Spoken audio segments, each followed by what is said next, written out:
সবার আগে বিএনপি, সবার আগে বাংলাদেশ না, সবার আগে বিএনপি। আর সবার আগে বিএনপি মানে প্রথমে বলে নিলাম, চোর না শুনে ধর্মের কথা, কথা হবে রাজপথে, ওখানে না। এবার দ্বিতীয় কথাটা শুনি।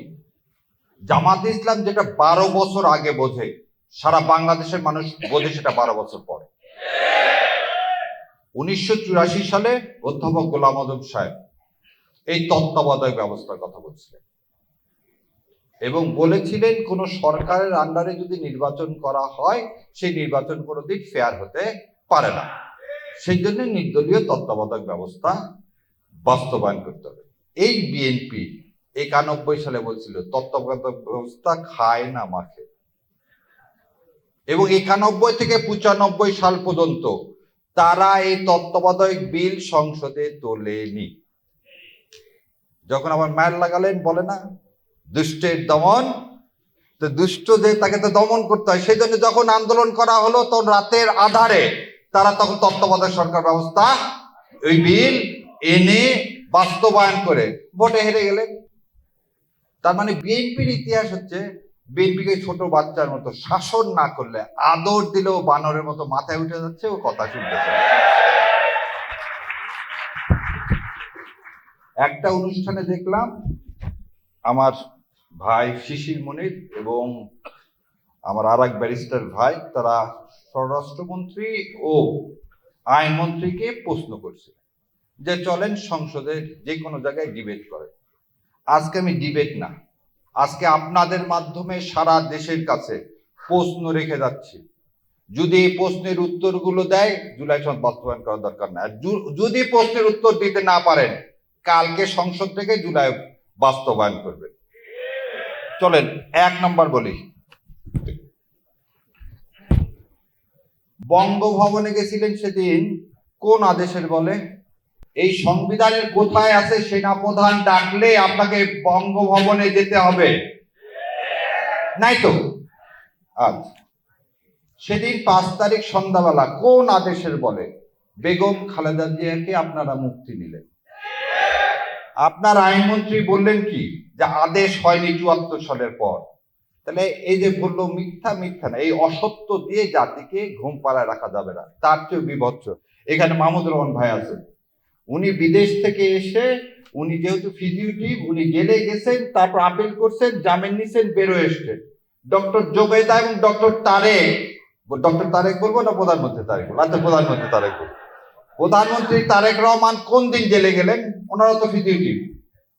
তাহলে ওনারাও আদেশের মাধ্যমে রাতের আধারে, সেই সময়ের আইন উপদেষ্টা এবং আজকে যে আইনমন্ত্রী অ্যাটর্নি জেনারেল, এনারা একটা আদেশ বানালেন। কি আদেশ? যে ফিরে এসে জেলে না ঢুকেও আপিল করা যাবে। ও, তাহলে নিজের বেলায় বৈধ, অন্যের বেলায় সেটা অবৈধ। তাহলে বলেন, এই আদেশটা আপনি কি 74 সালে দিয়েছিলেন না 2024 সালে দিলেন? আচ্ছা, এবার আসেন, আপনি অ্যাটর্নি জেনারেল অ্যাপয়েন্টমেন্ট হলেন 7 তারিখ, ওই দিন তো কোনো সরকার নাই। কোন আদেশ বলে আপনি অ্যাপয়েন্টমেন্ট হলেন? এই সংবিধানে আছে প্রধানমন্ত্রী এবং চিফ জাস্টিস ছাড়া আর কোনো কিছুই রাষ্ট্রপতি করতে পারবে না। দুইজনকে নিয়োগ দিতে হবে, প্রধানমন্ত্রী এবং প্রধান বিচারপতিকে।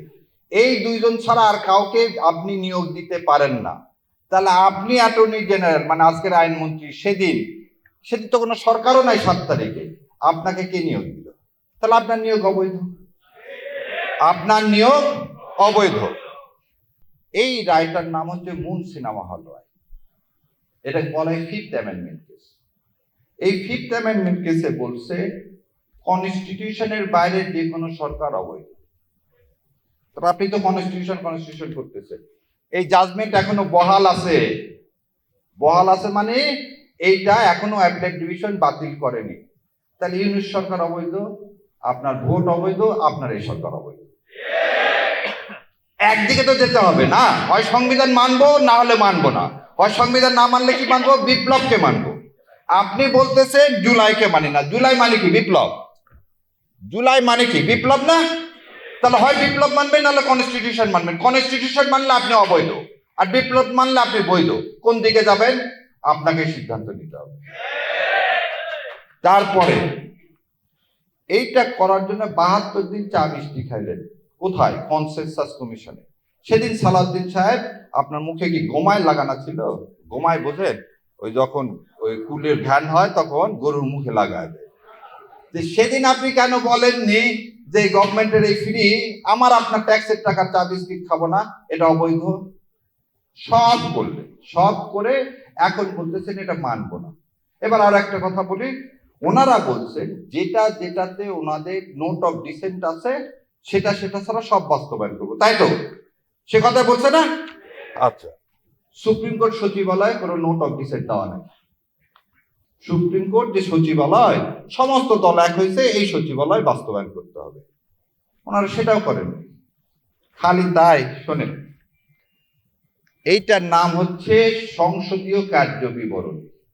তারাই কার্যকরী কমিটিতে যা যা সিদ্ধান্ত নিছে সেইটাই ওই প্রণালীতে এটা কি করছে, তারা এগ্রি করছে। কি এগ্রি করছে দাঁড়ান পরে শোনাই।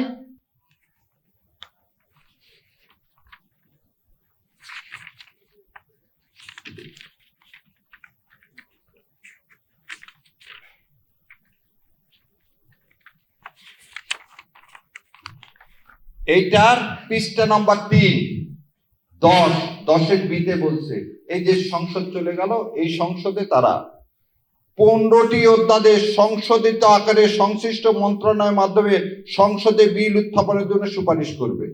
কোথায়? এই যে সংসদ চলে গেল সেই সংসদে এই 15টা বিল উত্থাপন করলেন না। কি কারণে করলেন না জানেন? এইটা উত্থাপন করলে এস আলমকে আর ব্যাংকগুলো দেওয়া যাচ্ছে না। তাহলে আপনি আপনার কার্যপ্রণালী মানতেছেন না, আপনি জুলাই সনদ মানতেছেন না, আপনি গণভোট মানতেছেন না, তাহলে আপনি মানবেনটা কি?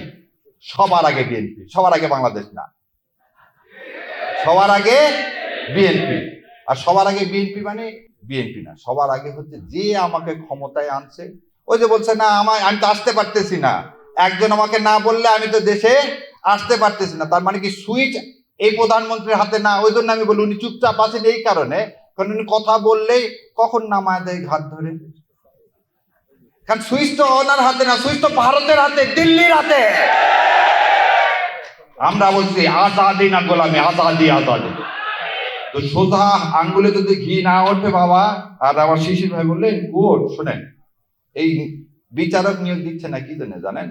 এরাই হচ্ছে বিচার ব্যবস্থায় আবার একটু আগে বললাম না যে তারেক রহমান আর জোবেদা রহমানের যে মামলা রায় দিচ্ছেন, খালাক দিচ্ছেন, ওই জাজ সাহেব আগে রায় দিছিলেন কি, শিশির ভাই সাক্ষী আছে, যে বাংলাদেশে তারেক রহমানের কোনো ভাষণ প্রচার করা যাবে না।